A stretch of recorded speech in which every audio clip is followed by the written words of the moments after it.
Assalamualaikum warahmatullahi wabarakatuh.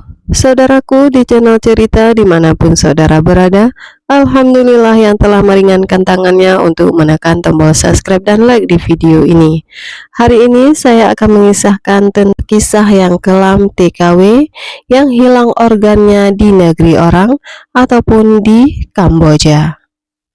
Sebelum kita melanjutkan kisahnya, mari kita menulis sholawat di kolom komentar agar kelak menjadi syafaat bagi kita semua. Seorang wanita muda yang bernama Sari Purnama, usianya baru 22 tahun ketika ia memutuskan meninggalkan kampung kecilnya di pinggiran Blitar demi menggapai impian yang dianggap mustahil oleh kebanyakan orang di sekitarnya. Hidup layak di rumah panggung kayu yang mulai lapuk. Ia tinggal bersama ibu dan adiknya yang lumpuh akibat kecelakaan. Ayahnya meninggal saat ia masih SMP, tertimbun longsor ketika menjadi buruh tambang pasir ilegal di perbukitan.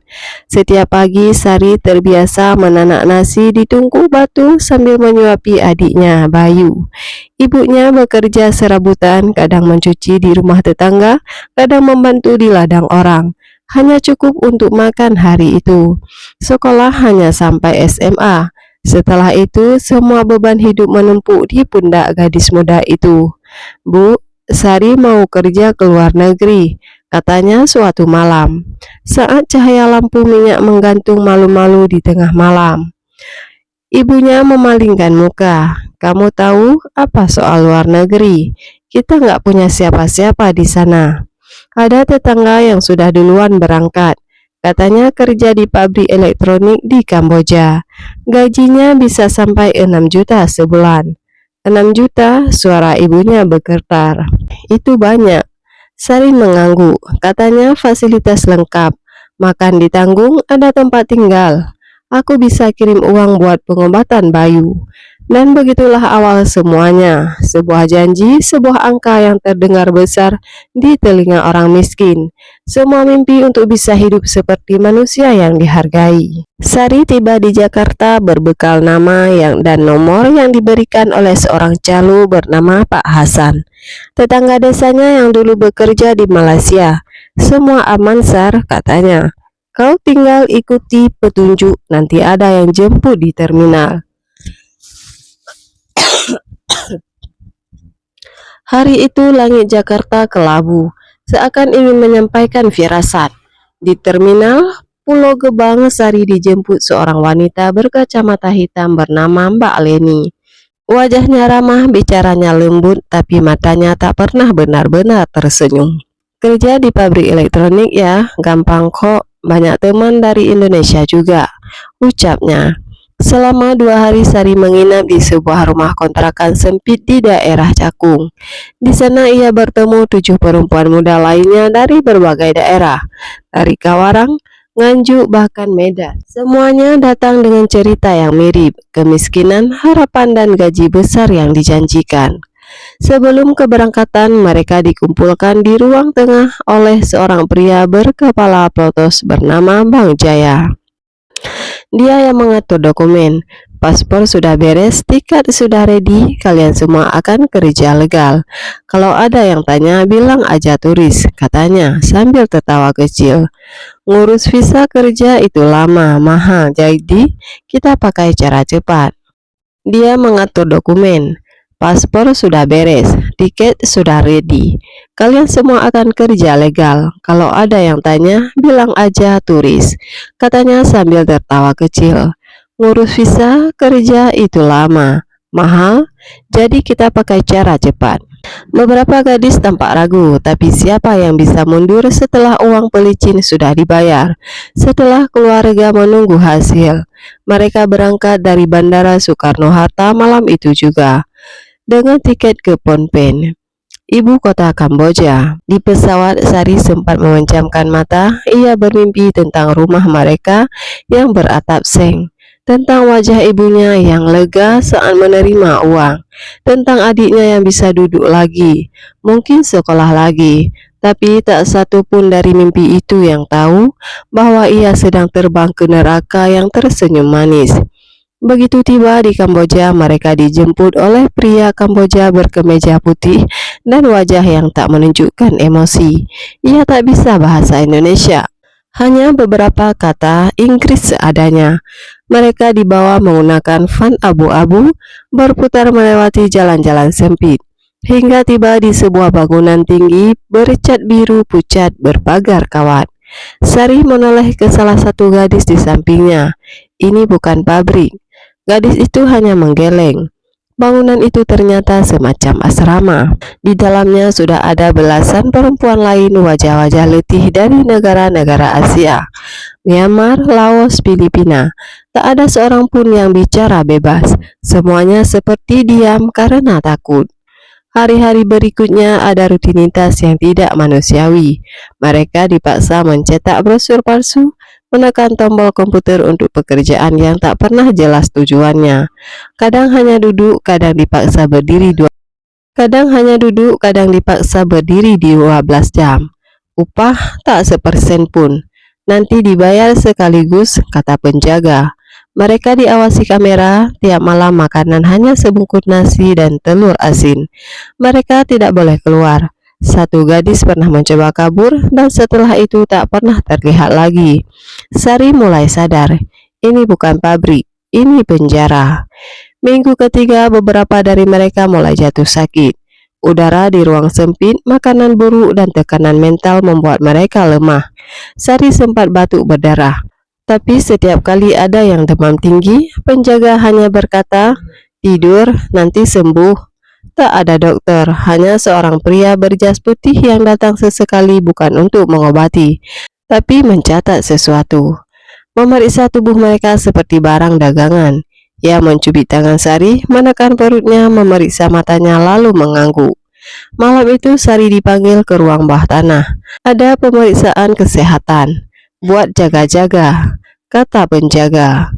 Di ruang itu ada tempat tidur besi dan lampu sorot menyilaukan. Sari dipaksa tidur, tangan dan kakinya diikat. Ia menangis meronta, berteriak. Lalu gelap. Ketika Sari sadar, dunia terasa seperti kaca pecah. Ada rasa ngilu di pinggang kirinya, seperti tusuk besi panas. Ia melihat perban, darah, dan selang infus yang menggantung di sisi ranjang. "Kenapa, perutku?" bisiknya. Seorang gadis di sampingnya, Nina, berkata dengan suara gemetar, "Ginjalmu diambil." Dunia runtuh, tangis pecah. Rasa sakit itu bukan hanya fisik, tapi juga penghinaan, pengkhianatan, dan kehilangan yang tak bisa dikembalikan. Mereka telah dijadikan komoditas, tubuh mereka telah dijual secara harfiah. Hari-hari setelah operasi itu adalah neraka yang lain. Tubuh Sari lemah, ia sulit berdiri. Bahkan untuk buang air saja harus dibantu Nina. Rasa nyeri di pinggang seakan tak pernah hilang. Luka itu sembuh lambat, tanpa pengobatan yang layak. Semua jadi berubah. Gadis-gadis lain mulai ketakutan luar biasa. Beberapa mengaku pernah mengalami hal serupa. Sebagian sudah kehilangan satu ginjal, ada yang dua, dan satu gadis disebut Erin, umur 19 tahun, dari Tegal, menghilang setelah operasi kedua. Nina pernah melihatnya ditarik masuk ke ruang gelap oleh pria-pria berseragam hitam. Setelah itu, tak ada yang tahu. Desas-desus beredar, jantung, hati, dan paru-parunya dijual ke pembeli dari Eropa. Harga satu tubuh sehat bisa mencapai puluhan ribu dolar. "Kita harus kabur," kata Nina suatu malam. "Gimana caranya?" tanya Sari, masih lemas. "Besok, pas listrik padam, aku sudah tahu jalurnya." Malam itu doa-doa terkumpul, mereka nekat saat semua lampu padam. Hal yang biasa di daerah itu. Nina membuka kunci ruang tidur mereka dengan kawat kecil yang disembunyikan di bantal. Mereka merangkak lewat saluran pembuangan di balik kamar mandi, berjalan di lumpur busuk selama hampir 1 jam, lalu keluar ke semak-semak belakang bangunan. Sinar lampu kendaraan patroli membuat jantung mereka hampir berhenti. Tapi malam itu mereka beruntung. Mereka berhasil menumpang mobil bak terbuka milik warga yang tak banyak bertanya. Setelah 3 jam perjalanan, mereka tiba di sebuah gereja kecil yang dijalankan oleh misionaris lokal. Seorang pastor tua asal Filipina melihat kondisi mereka dan langsung memanggil bantuan. Sari dirawat di rumah sakit Misi yang dikelola LSM Internasional. Di sanalah ia akhirnya tahu melalui hasil ronsen dan scan bahwa satu ginjalnya telah diambil secara tidak profesional. Parahnya lagi, luka bekas operasi hampir infeksi karena tidak steril. Dokter yang menanganinya berkata, "Jika kau tidak segera kabur, mungkin tubuhmu tidak bisa bertahan." Sari hanya menangis. Nina masih bersamanya. Mereka menjadi saksi bagi penyelidikan yang akhirnya dibuka oleh Interpol bekerja sama dengan polisi kerajaan Kamboja. Tapi jaringan sindikat itu licin. Bangunan yang mereka kabur darinya saat polisi mendatangi sudah kosong, bersih, tak ada jejak, tak ada korban lain. LSM mempertemukan mereka dengan KBRI di Phnom Penh. Sari diberi konseling perawatan lebih lanjut dan akhirnya difasilitas pulang ke Indonesia. Tapi pulang bukan berarti selamat. Luka di tubuhnya sembuh lambat, tapi luka di hati dan jiwanya mungkin selamanya.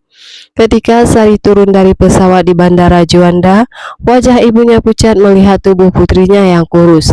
Jalannya timpang, matanya kosong. Tidak ada tawa bahagia, tidak ada pelukan kemenangan.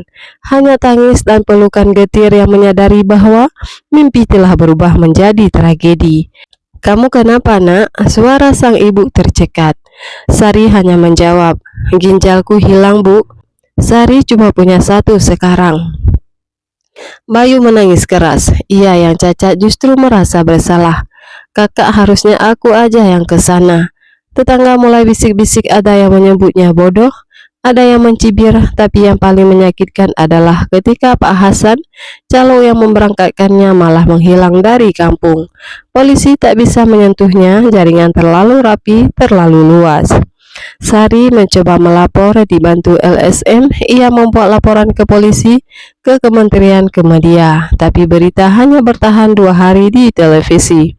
Setelah itu lenyap, tidak ada tindak lanjut, tidak ada kompensasi, tidak ada keadilan. Ia diundang ke acara talk show, diberi amplop, ditanyai dengan pertanyaan konyol oleh host yang tersenyum palsu. "Apa kamu menyesal? Apa kamu masih ingin bekerja ke luar negeri?" Sari hanya bisa menjawab dengan mata yang kosong, "Saya hanya ingin hidup, bukan jadi barang."